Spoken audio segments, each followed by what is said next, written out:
Welcome back to Detective D, the Sherlock Holmes of the East. So last episode, we encountered yet another murder. The body of the young courtesan Yuan Qiqi was found brutally murdered and her heart taken out by the Silk Rose killer. So now she is the third victim in this string of victims that we found. Remember the first being Xu Linfei, whose body we were tasked to investigate by the Emperor. The second being Shi Wenyan, who is the wife of a pretty significant political individual within the politics here in Tang, China. And now, through following a lead from investigating the murder of Shi Wenyan, we found this next body, the body of Yuan Qiqi. So that has led us back here to the Empress, because we think we've got an inkling that the killer's coming for her. So, yeah, let's report our findings. Your Majesty, I bring news from my investigation. Are you a religious man, dear Renjie? I suppose we all search for enlightenment in our own ways, Your Majesty. This temple, it means a great deal to me. Naturally, it upset me deeply when I heard that rebels had vandalized it. It is the one place where I feel safe, unburdened by the outside world. But now, even this place has become a battleground. All my life, I've known what I wanted. I made one sacrifice after another to see my plans come to fruition. Yet, for the first time, my path has become uncertain. I find myself questioning things I once took for granted. What does it mean to hold the mandate of heaven? What good is it to hold such power if those being ruled are blinded by lies and hatred? The hour is late, dear Renjie. What news do you bring me? I'm sorry to intrude at this hour, Your Highness, but the discoveries I've made tonight require immediate attention. 2 more women are dead. The first, Shi Wenyan, was killed in her home earlier this evening. Then, only hours later, a woman named Yuan Qiqi was killed in the flower boat, the Paradise Cloud. I have no doubt they both fell prey to the same man who killed Xu Linfei, but I'm afraid this series of murders is leading to something bigger. Go on, tell me everything you know. Okay. I will refer you back to the previous episodes, but I believe we are going to be doing some case reenactment to skip out all of that.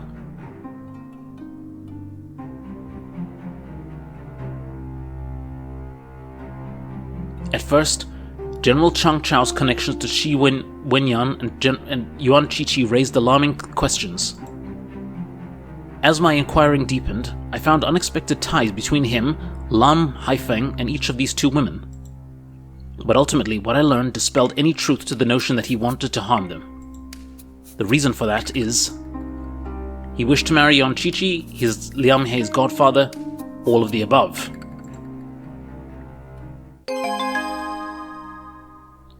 As your godfather, I forbid you to resign from your post and marry this girl. Yen Yuan will be my wife. I have no need for the advice of a hypocrite. I know about your infatuation with the Paradise Cloud's new courtesan. Very well. It is your future that you so willfully throw away. Despite his public rhetoric and chest-beating, General Chang was never a real threat. As was the case with most things he opposed, his objections were merely theatrical. Interesting. So, we are no longer suspecting him. Although his identity still eludes us, one thing is certain. The man behind these crimes is as cruel as he is cunning.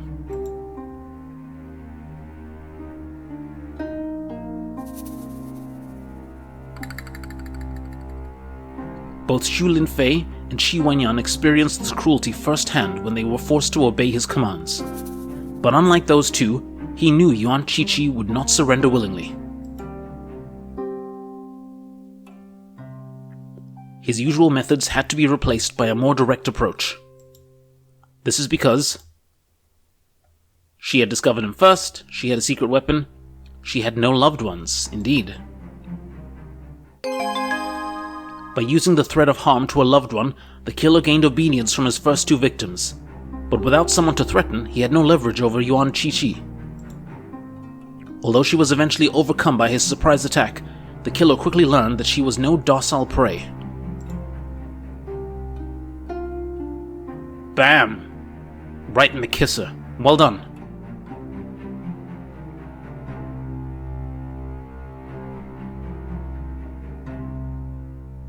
The killer has been one step ahead of us since the beginning.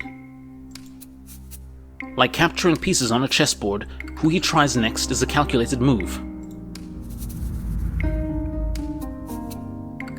His 3 victims come from different backgrounds, live different lives, and knew different people. The question is, if we cannot know what connects them to the killer, perhaps we can find what connects them to each other. Then, finally, a common thread materialized. The most important connection between the 3 women is they are the same age, their long absence and return. Yep. It struck me that all 3 women had made a return from long absences around the same time. Did they know each other? What were they doing before they came back? I believe that if I can find out where they were and what they were doing prior to resurfacing 2 months ago, the killer will be within reach.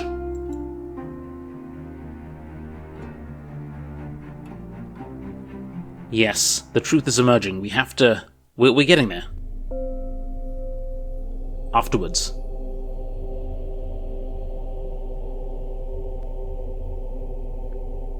We must act fast, Your Majesty. If tonight's events have convinced me of anything, it is that he is rapidly ratcheting up his stakes. Raising the stakes? How? His greater purpose has come into focus, Your Majesty. I believe he means to kill you next. Are you quite sure of that? I'm afraid so. I do not know how or when it will happen, but I do know that Your Majesty's life is in danger. Thank you for bringing this to my attention, dear Renjie, but... from this point forward, I ask that you leave the rest to me. You are no longer to investigate this case. Commander Yao will visit the Justice Department to gather all the evidence you've collected. Wait, I don't understand. I'm closing in on him. If I back off now, the trail will be lost. No. In the morning you will forget that this case ever existed. You will not speak of it, and you will most certainly not make any further inquiries into the matter. Is that understood? Say what? How can I stand still? Why are you doing this? Why are you doing this? Does Your Majesty expect this loyal servant to ignore his own duties? There must be a reason. Tread carefully, dear Renjie. Okay. Those women will not be forgotten. How dare you question my authority? You will do as I say or face the consequences. As for my safety, you clearly have nothing to fear. Now go, before I change my mind. Say what? What the hell just happened?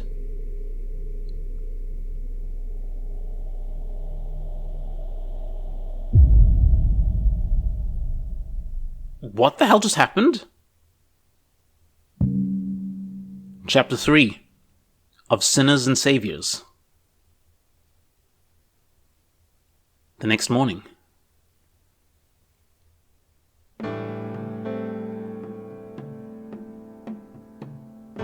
I still can't believe what happened last night. Why would the Empress end my involvement in the case?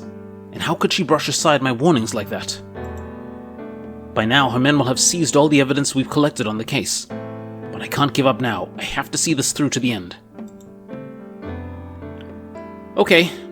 Are we gonna be doing some journaling?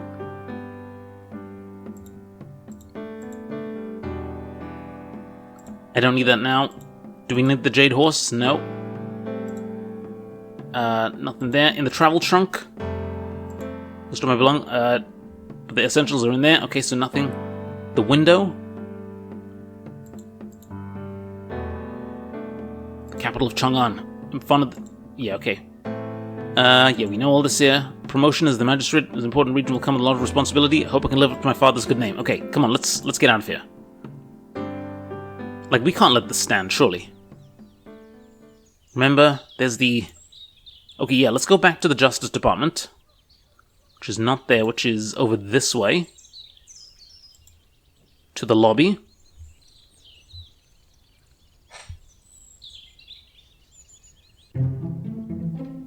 Magistrate D, there you are. Have you heard? The Empress sent over Imperial guards in the middle of the night to confiscate all the evidence we had on the 3 unsolved murders. The notes, the roses, even the bodies. They took everything and ordered us to stand down. Why is Her Majesty doing this? Knowingly or unknowing, it seems the Empress is somehow connected in all this. We need to find out how. But our orders, we're supposed to stop the investigation. There's too much at stake. The victims deserve justice? I mean, they do. Yeah, the victims deserve justice. The victims deserve justice. How can I continue wearing this uniform if I do not honestly perform my duty? Come what may, justice will prevail. I'm with you, Magistrate D. You're a good man, Lieutenant Ma. I'm grateful to have you on my side, but we'll need to work discreetly. Of course, sir. You can rely on me. Actually, there's something I've been meaning to tell you. When the Imperial Guards came to take the evidence, they sort of left something behind. Or to be more accurate, I kept something from them. What do you mean? You see, when we finished gathering all the evidence on the flower boat last night, I had the sudden urge to make copies of the killer's unknown markings. You mean the pair of strange symbols at each of the notes he left behind? Yes, exactly. At first I wasn't sure why, but those symbols somehow seemed familiar. Then it occurred to me. When I was a boy, my grandmother once showed me a poem that she had written as a young woman. As she read it to me, I stared at the wrinkled piece of paper in her hands with a confused expression. The characters I saw were nothing like those I had learned in school. My grandmother passed away that winter. Regrettably, I never had a chance to ask her about the origin of those mysterious symbols, nor did I ever see that poem again. I know this may sound strange, but the symbols on the killer's notes, they remind me of the symbols in my grandmother's poem. Here, you can have the copies I made. Okay, that's very interesting. Yeah, about your grandmother. My grandmother grew up in a small rural town in the province of Jiangnan. Although she endured a hard country life, she always had a delightful sense of humor that could light up a room. And despite her rural upbringing, she was able to write poetry? I suppose that's a bit strange, isn't it? I've never really questioned it, and I suppose she must have picked up some language skills as an adult. She was a very smart woman. I wouldn't be surprised if she learned to read and write on her own. Okay, and about the case? I'm at a loss, sir. On the one hand, we have a task to apprehend a savage killer, and on the other, we are subservient to the whims of the Imperial Court. Where is the line that separates loyalty and blind servitude? How can we walk it and still serve the cause of justice? Skepticism is good. With power comes... There is a position of power, like you and me must treat that power with respect. It is our responsibility to wield whatever authority we have with care and diligence. If we can do this, then we may accomplish a great many things. Thank you, Magistrate D. For a moment there, I thought life as a lowly official in the countryside may have suited me better, but you've given me a renewed sense of purpose and confidence. Okay. Thank you, Lieutenant Ma. Whatever you need, sir. Okay, well, let's take a look at the, scratchings. Let's take a look at the notes. I mean, does this mean anything? Carefully copy down the killer's mysterious markings. Based on the long story his grandmother's poem, there could be characters that belong to a larger writing system, perhaps one lost to time or created in secret. I need to do some research. I should pay a visit to the Imperial Library. Yeah, okay. Well, I suppose that's going to be our next port of call. Do we need to... Nothing in the evidence box. Can we talk to the mad doctor, the coroner? Look at his tools. Look at his tools just sitting there. He looks restless. Yao, Coroner Yao, you wanted a word with me? You're damn right you're going to have a word. In all my years at this job, I've not once had my dead subjects removed from my care. What do you do to incite such fury from the Empress? I only did my job. Well, either you are really bad or really good at it, because I've never seen anything like this.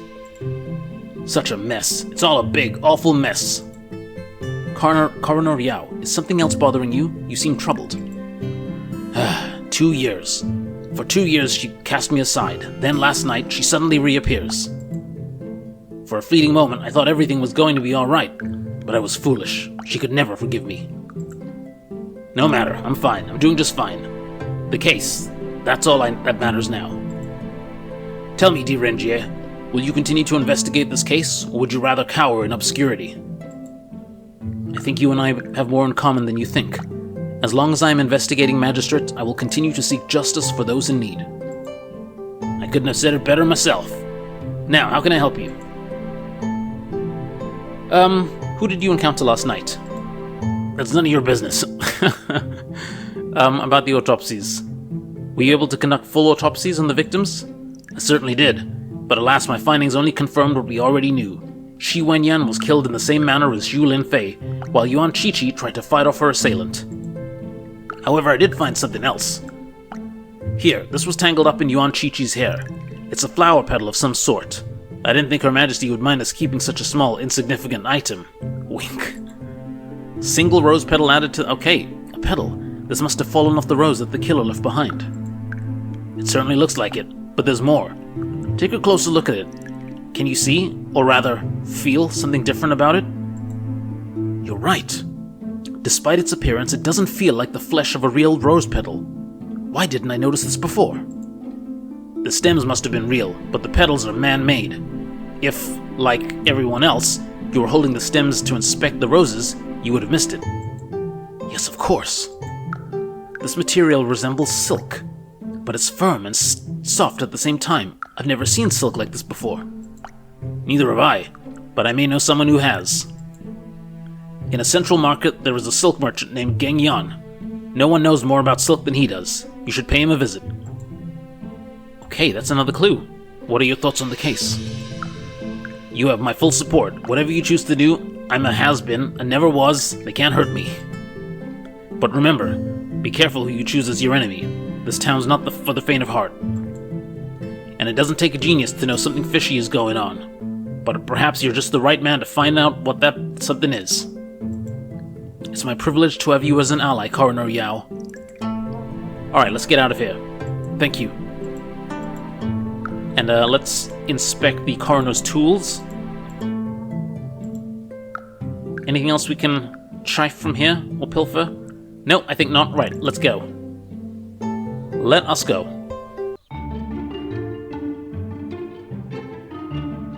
Okay. Should we go to the library first? Or the... Let's go to the central market first.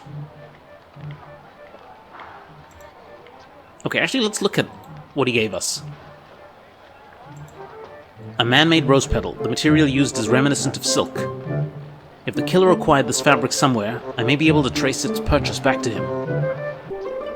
Coroner Yao said I should speak to a silk merchant named Geng Yuan at the central market. Okay. Oh, there he is. That was quick. Right, before we do that, let's just take a look around. Looks like cat food. Fish is on the menu today. Why? Because I want to take the cat food, goddammit. Come on. Tale for customers of a soup stand. I don't have time for that. I mean, what's on the posters? Some posters advertising various services. Nothing really interesting. Okay, let's stop faffing about and let's have a word with this guy. Look at all the silk. There's an impressive variety of silk on display, but none of those match the silk petal from the crime scene. Alright. He's dressed in silk from head to toe. Ah, I see you are looking at my fine silks. Does the distinguished gentleman require any assistance picking out the right fabric today? My shop is renowned for its unique assortment of silks. Dare I say you'll not find a better collection in all of the Empire. You have quite a selection, but I'm afraid I won't be buying anything today. My name is Renjie. I'm an investigating magistrate. I've come because I need to identify the provenance of a particular piece of fabric which I believe to be a rare variety of silk. In short, I require the assistance of an expert silk trader. I heard you're one of the best in the city. Ah, you flatter me, Magistrate D. My name is Gang Wan. What can I do to assist you? Tell us about yourself. Have you always worked in silk?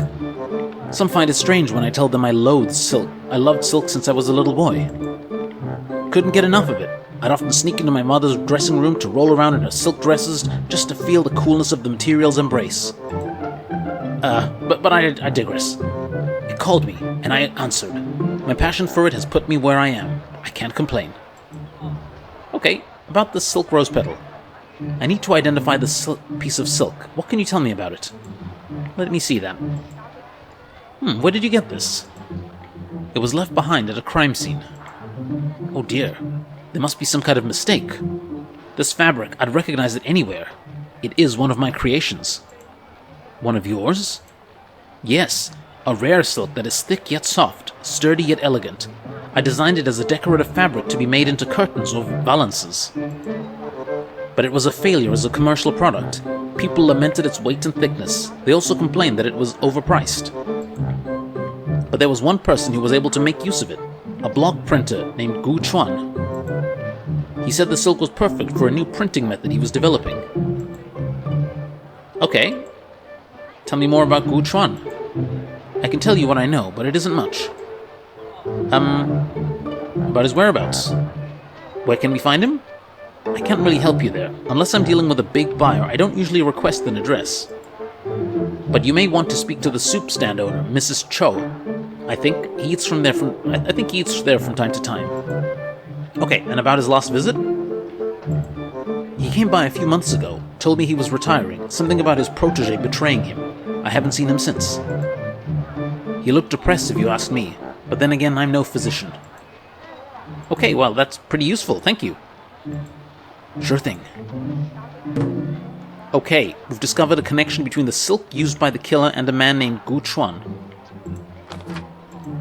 Okay, we're getting somewhere. Let's have a word with this lady, the owner of the soup stand. Who's this guy? I don't know, we can't talk to him. Let's talk to soup stand lady, Mrs. Cho. She keeps looking up, barely paying attention to her stall. Okay. I'm sorry, we're not selling any soup today. I suppose that's fine. I wasn't really looking for a meal. I'm sorry for your rudeness. I'm at a loss. I don't know what to do. My poor Momo, he's in trouble. Momo? Is that a relative of yours? Bet it's the cat. No, don't be silly. I'm talking about my closest companion of all. My beloved cat, Momo. Oh. Look at him. Up there, on the awning.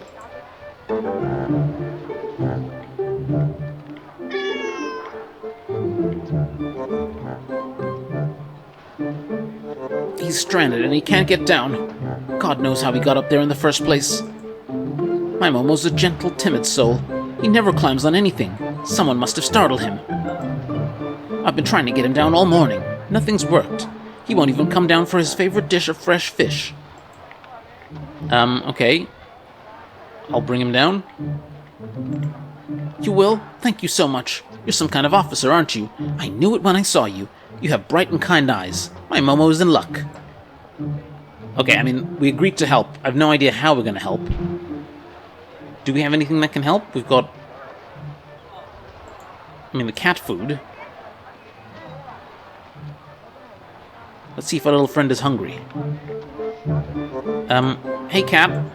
I wonder how he got up there. He's too high for me to reach. Maybe if I stood on something. What if he stood on the table? I can't stand on that. It doesn't look like it can support my weight. On a chair? Here, kitty kitty.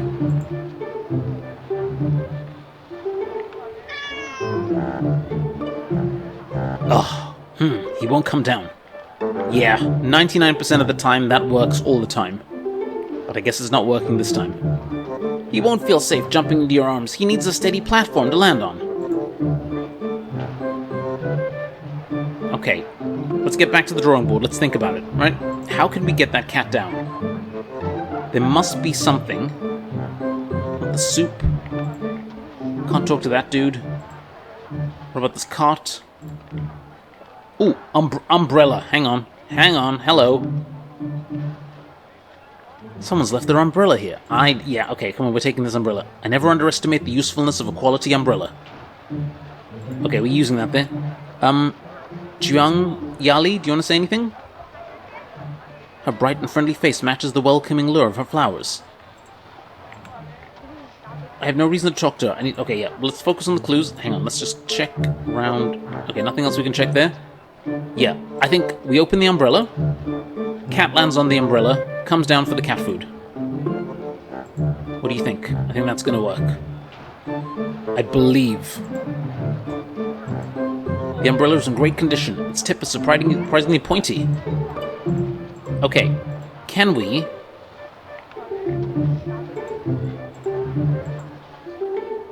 a fish skewer of sorts. Okay, so we put the fish on the umbrella. We're gonna get on the chair. This is gonna work. Here, kitty, kitty. No, I mean, I thought we were gonna use the umbrella trick. I thought we were gonna use the umbrella trick from the chair, but that's not working, is it? Yeah, okay, we know that. Let's go skewer mode. I don't think that's a good idea. What? Well, I mean... we've got the umbrella fish skewer. What? Maybe this will tempt our feline friend. I mean, yeah, but... how do we... where do we put it? That probably won't... why will that not work? I mean... okay, we combine that there with the chair. That's what it is, isn't it? Okay, this is gonna work. Come on, kitty. Here, kitty, kitty. This is gonna work now. This is gonna work.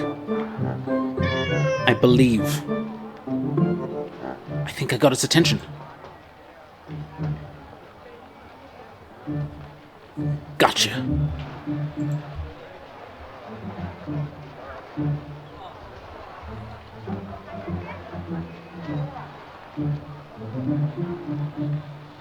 Thank you so much for rescuing my little Momo. Think nothing of it, Mrs. Cho. I'm glad Momo is safe and sound. I'm investigating Magistrate D. Renjie. Can I ask you a few questions? Yes, of course. Tell us about yourself. How long have you had the soup stand? I started selling soup in the market 25 years ago. I loved it so much I never bothered getting married. Didn't really see the need anyway. Too much hassle if you ask me.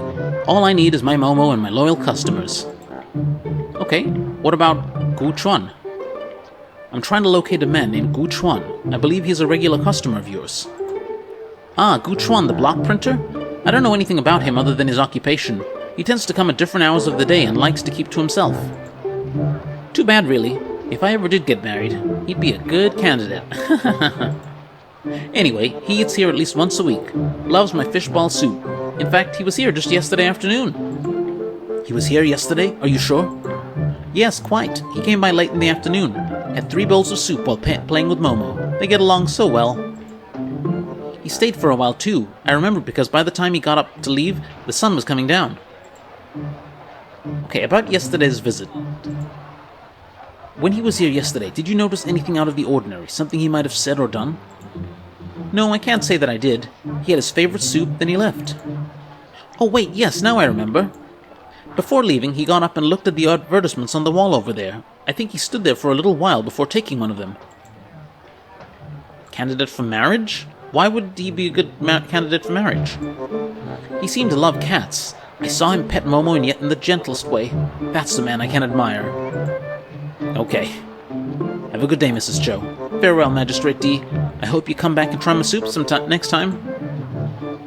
Okay. If Gu Chuan was here yesterday afternoon, then he has an alibi for at least one of the murders. Nonetheless, I need to question him to find out his involvement.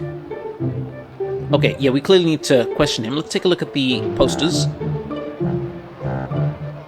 I took a moment to look at these. I should examine them up close. Let's examine them up close. What is this here?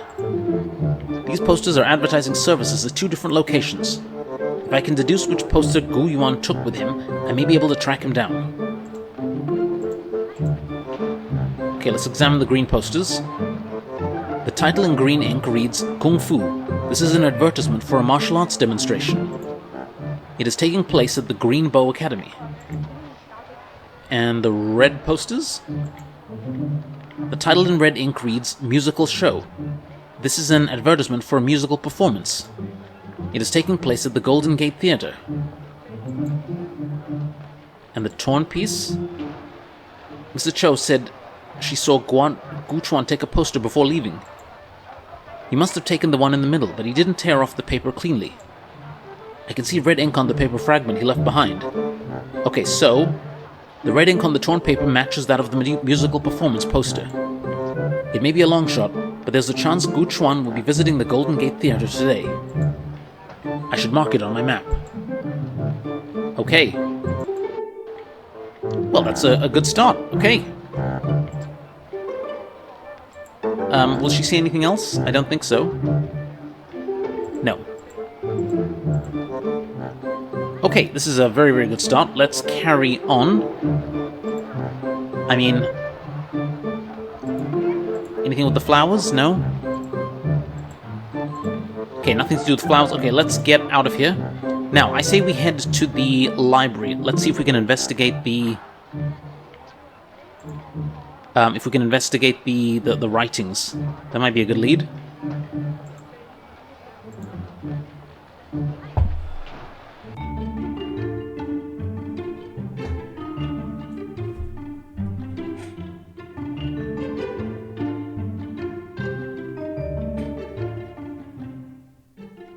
Actually, let's go to the theatre first. We might find him. There he is! The Zhou twin sisters, hello. The sign outside introduced them as the famous Zhou twin sisters of Canton. They are performing beautifully on the paper. Okay, well, let's have a word with this guy. He's an older man with a small frame. It seems unlikely he could have overpowered the victims the way the killer did. Let's see. Enjoying the show? Marvelous, simply marvelous. To think the Zhou sisters were in town, and I only found out about it yesterday. You look like someone who appreciates good music. Are you also an admirer of the twins' famous Peeper duet? I'm on here for the music. I do like a good performance. Indeed, I do enjoy a good musical performance, but unfortunately I'm not here to discuss that. I am Magistrate Renjie of the Justice Department. Are you Gu Chuan, the block printer? Yes, well, no. What I mean is, I am Gu Chuan, but I no longer do any printing. Wait, how do you know who I am? Your name has come up during a murder investigation. What? How can that be? I've never heard a soul in my life. In that case, you won't mind me asking you a few questions. Very well, I have nothing to hide. Tell me about yourself. I was a block printer all my life. It wasn't a very glamorous job, but I was good at it. It's harder than it looks, you know? Carving individual pieces of wood reliefs. It takes time and dedication. For years, I had my own shop, printing mostly on textiles. Business was steady. Some time ago, I decided to take on an apprentice. I once had a master who taught me the craft. I figured I'd pass on my knowledge and get some much-needed help in return. But things didn't work out as I'd imagined. I've made my peace with that, though. After all, retirement has brought with it its own delights. About your retirement? Why did you retire? You're asking me to dig up the past, do you understand? Events I'd rather forget. Even though what happened took place over a year ago, I think about it still stirs up painful memories. As I said before, I started taking on apprentices. The first few were mediocre at best. They could barely keep up. Then, a young man from the countryside showed up.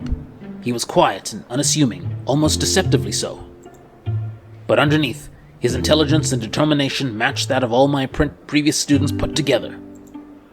In a short period of time, he had mastered most of the skills that took me years to learn. His name was Han Xidong. His success was a great source of pride for me. I felt a kinship with him. I trusted him. But then, seemingly out of nowhere, everything changed. Please, go on. Xidong became distant and erratic. At times, he seemed unable to focus on, as if something was eating away at him from the inside. On those days, he would simply ignore my instructions and practice engravings, the same symbol over and over again. I often wondered what thoughts had him so obsessed, so haunted, but alas, I never did muster the courage to ask. One day, things reached a new low. For reasons I have yet to understand to this day, I found out that he had stolen an entire roll of silk. When I confronted him, he became hostile. He called me a slave for not seeing the truth, for not supporting his mission. But in reality, I had no idea what he was talking about. That was the last straw. I had no choice but to turn him away. That was the last time I saw him. It broke my heart. My business floundered, but I had no wish to carry on any longer. I was ready to move on. Let's go for your alibi. I need to know where you were yesterday, between midday and sundown. Well, my wife and son have been out of town visiting family up north this past week, so I've been spending most of my afternoons seeing old friends. Yesterday, I met up with 3 of them for a friendly afternoon card game before going for a stroll in the central market. That's when I decided to stop by Mrs. Cho's for her famous fish soup. I think I had 2 bowls, or maybe 3. In any case, I stayed there for a while before heading back home at dusk. Okay, about your apprentice? Tell me more about Hans Sedong. Alright, what would you like to know? About his behavior. Any theories what may have caused his change in behavior? I often lie awake at night thinking about that very question, but no clear answer ever emerges. Deep down, I believe something must have happened to darken his heart. Something terrible. He was a decent young man who was suffering in silence, that much I know. And to my everlasting regret, I was not able to help him overcome his inner demons. Could someone else have caused his suffering? Perhaps someone who was close to him? You mean a woman? I suppose that is possible. He never spoke about anyone in particular, but... In the early days, I would sometimes catch a glimpse of him smiling to himself. You know, the way a young man smiles in contentment while daydreaming about someone else, someone special? But I never thought much of it. Truth be told, Sedong was generally quite clumsy around other female customers. He usually kept his head down, almost too shy to look at them in the eyes. Okay, about his past? What do you know about his past? Sedong was an orphan and a drifter. He spent most of his childhood moving from place to place on the other side of the Wei River. For most of his life he was poor and maltreated, never really loved, never completely abandoned. He was invisible. When I met him 2 springs ago, he just arrived in the city and was looking for work. I took a chance on him, a decision I don't regret. About the carved symbol. You said he repeatedly carved the same symbol. Do you recall what it was or what it meant? Yes, how can I forget? Some days his desk would be full of woodblocks and engravings with it. Strangely, I never saw him print it on anything. The symbol itself was thin and wavy. It looked like scratched marks more than anything else. I just assumed it was some random scribble. Okay, and about the stolen silk? Does the stolen silk by Hans Sedong match that of this rose petal? It looks like it's been dyed, but otherwise the texture and weight is unmistakable. Yes, this looks like the same silk Sedong stole from me. And you brought the silk from Gengwan in the central market, is that correct? Yes, that's correct. In fact, Gengwan is the only silk merchant who carries this unique material.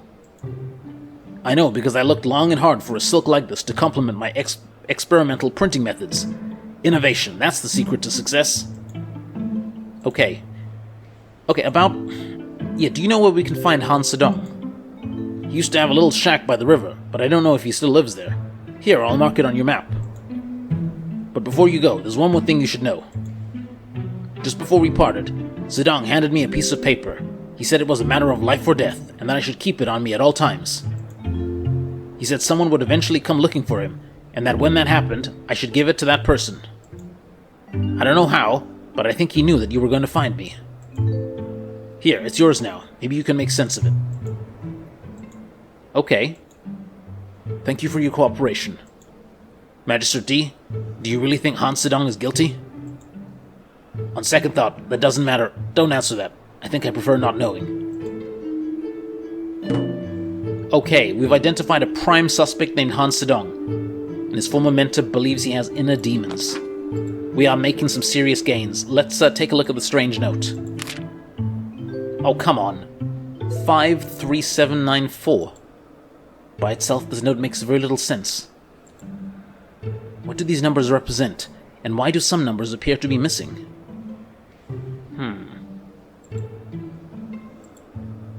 Okay, well, maybe... Can you help us? I can't see how that helps. I mean, that would help, wouldn't it? I guess not. Okay, let's, Can we cross-reference this with this? No, we can't. Okay, well, I mean, we've got a massive lead here, guys. I think it's time to get out of here and possibly go to the library to see if we can decipher the other note. If not, we might have to go down to the river and see if we can apprehend Hans Sedong. But anyhow, we're going to take a quick break here, guys. When we get back, the investigation continues in full. So that's all for now. Thank you very much for watching, and I'll see you guys next time. Take care.